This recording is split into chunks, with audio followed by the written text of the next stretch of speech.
इस video lecture series में हम बात करेंगे आगे। वीडियो का पार्ट सेकेंड है। चैप्टर का नाम मिनरल एंड रिसोर्स है, खनिज और शैल। क्लास 11th के हिसाब से ये वीडियो लेक्चर सीरीज चल रही है। आई होप दैट आपने वीडियो के पहले पार्ट देखे होंगे। आप ईपी फैमिली के साथ जुड़े हैं तो बहुत बहुत अच्छी बात है, क्योंकि आपको नोट्स मिलते रहते हैं यहाँ पे। तो आगे बात करेंगे शैलों के बारे में। दोस्तों, शैल क्या है? देखो, सबसे पहले तो आपको समझना है कि रॉक्स होती क्या है। हमें पता था कि जो मिनरल्स होते हैं वो काफ़ी लंबे समय तक जब अर्थ पूरी तरीके से घूम रहा था, बहुत गर्म था, तो जो मिनरल्स थे ना वो भारी मात्रा के अंदर थे और उसी वजह से धरती के अंदर चले गए।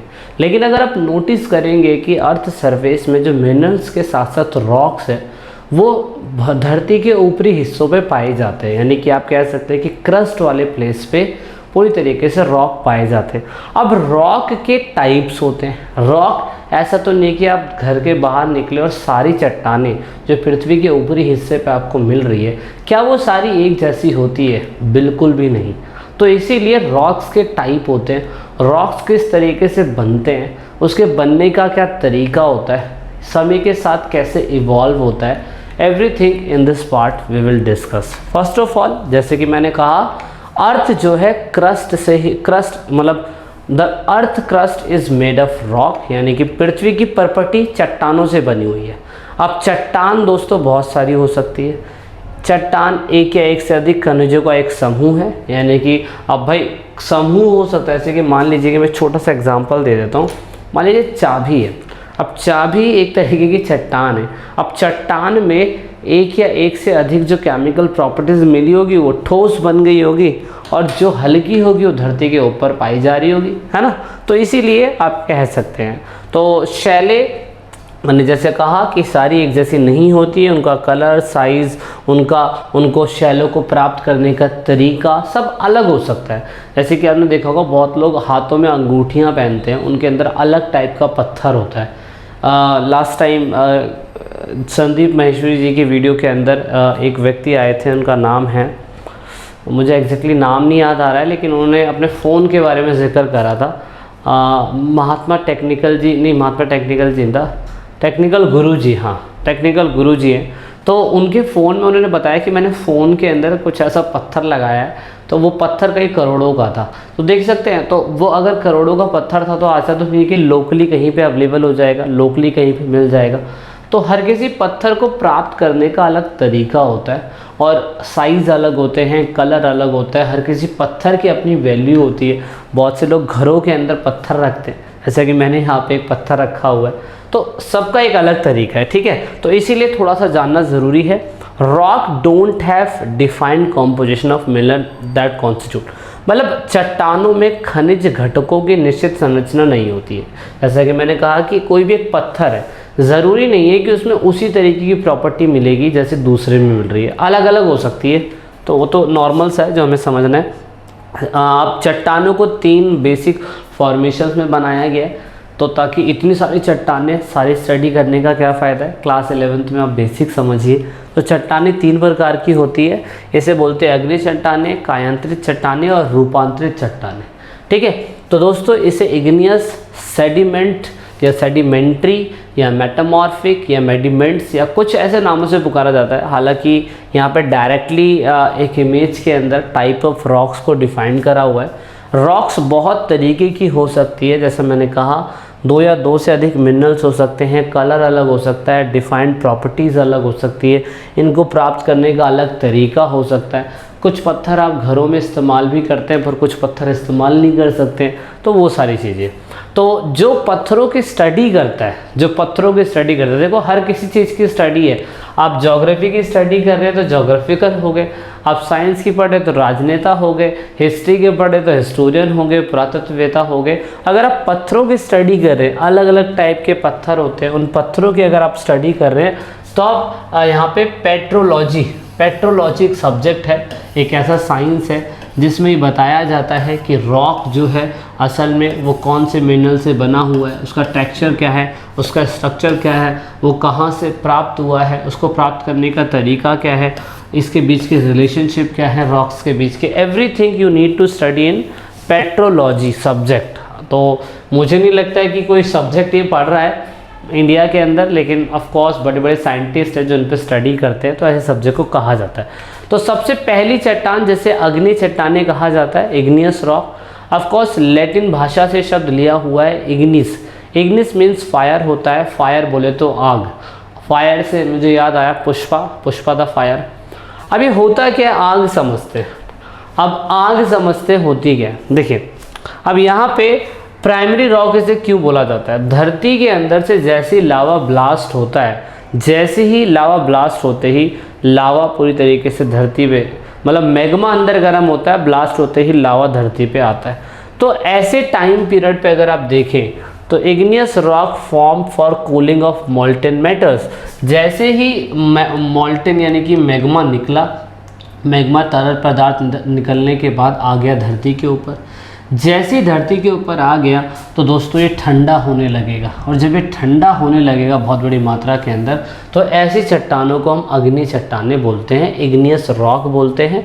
तो उसने सिंपल सा लिखा हुआ, if the molten material is slowly cold down to depth then mineral size can be large. मतलब कि अगर ये धीरे धीरे ठंडा होता है तो ऐसा कुछ खनिज बनेगा या ऐसा कुछ पत्थर बनेगा, ऐसा कुछ रॉक बनेगा जो बहुत बड़ा होगा, लेकिन जो धीरे धीरे ठंडा होगा।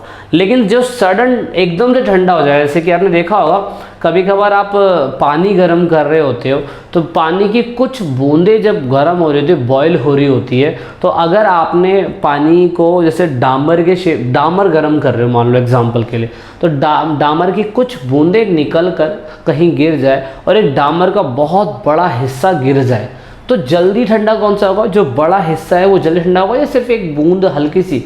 आपको जो हल्की सी छोटी सी बूंद है ना वो जल्दी ठंडी हो जाएगी, रैदर देन कि वो डामर का हिस्सा बहुत बड़े प्लेस में फैला हुआ है, तो उसको ठंडा होने के लिए समय चाहिए।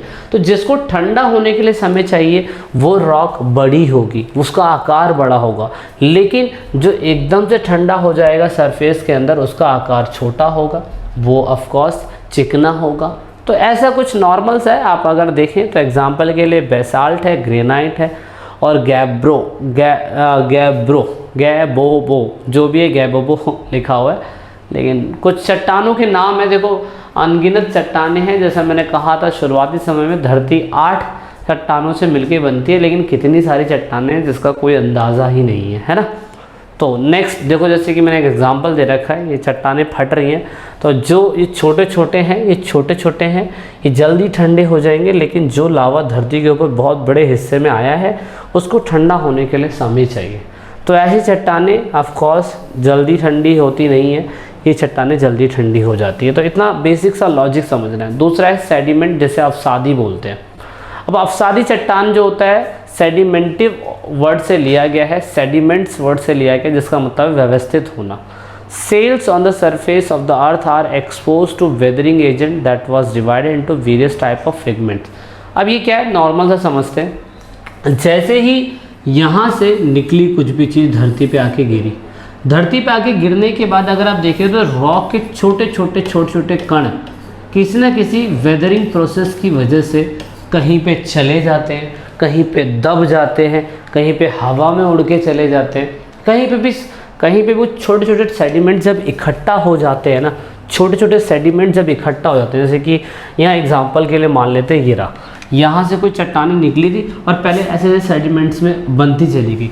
अब हवा, पानी, प्रेशर, सबका क्या कहते हैं, सबका प्रेशर पड़ता गया और फिर ये एक प्रेशर में कुछ ऐसे शेप में बन गया, और फिर एक बहुत तगड़ा जब प्रेशर इस पर लगा, पत्थर जब आते चले गए तो प्रेशर लगते एक चट्टान बनी। और दोस्तों इस प्रोसेस को हम लिथिफिकेशन बोलते हैं, हिंदी वाले वर्ड में भी इसको लिथिफिकेशन ही कहा जाता है।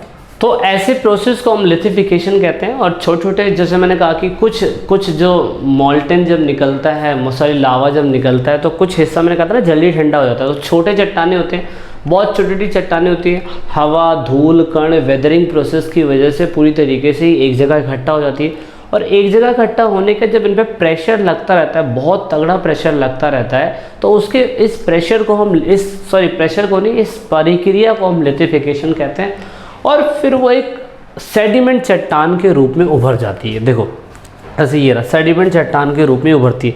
ये चट्टानें अगर आप देखें तो अलग अलग टाइप के, लेकिन इसमें सारे चट्टानें जो हैं ऑफ कोर्स प्रेशर इस पर लगता रहा और इसकी वजह से ये ऐसी बनी। तो यहाँ पर सेडिमेंट्स रॉक जो है 3 हिस्सों में बनी है। सबसे पहले मैकेनिकल प्रोसेस की वजह से, मैकेनिकल प्रोसेस जैसे कि यांत्रिक प्रक्रिया बोलते हैं इसे, यशतंत्र लिख दिया, यांत्रिक प्रक्रिया का मतलब एक ऐसा प्रोसेस जो ऑफ कोर्स क्या कहते हैं मैकेनिकल रूप में अपने आप बनेगा, मतलब ये भी सेडिमेंट चट्टानें हैं। दूसरा है ऑर्गेनिक सेडिमेंट्स रॉक। ऑर्गेनिक का मतलब क्या होता है, जहाँ पे चारकोल, कोयला या चौक ऐसी चट्टानें बनती है ना, ऑफ कोर्स इसमें मैं कह सकता हूँ ऑर्गेनिक का मतलब होता है कि इसमें कार्बनिक रूप से ये चट्टानें बनेगी। दूसरा है केमिकल प्रॉपर्टीज़ की वजह से कुछ चट्टानें बनेंगी, तो ये भी कुछ चट्टानें हैं। ठीक है। सो दोस्तों ये था मेटामॉर्फिक, एक किसी प्रकार की रॉक है, लेकिन हम इसे वीडियो के नेक्स्ट पार्ट में कवर करेंगे, डीपली समझेंगे कि मेटामॉर्फिक रॉक भी क्या होती है। ठीक है। तो आज के लिए इस वीडियो लेक्चर सीरीज में इतना ही है। वीडियो के लेक्चर सीरीज 3rd पार्ट में मिलेंगे जैसे पूरा चैप्टर कंप्लीट होगा। So this is it in this video lecture series. Thanks for watching the video. जय हिंद, जय Bharat, Vande Mataram. Lecture series complete देखना चाहते हैं तो वीडियो के डिस्क्रिप्शन में लिंक है, जाइए वॉच आउट करिए। This is it in this video.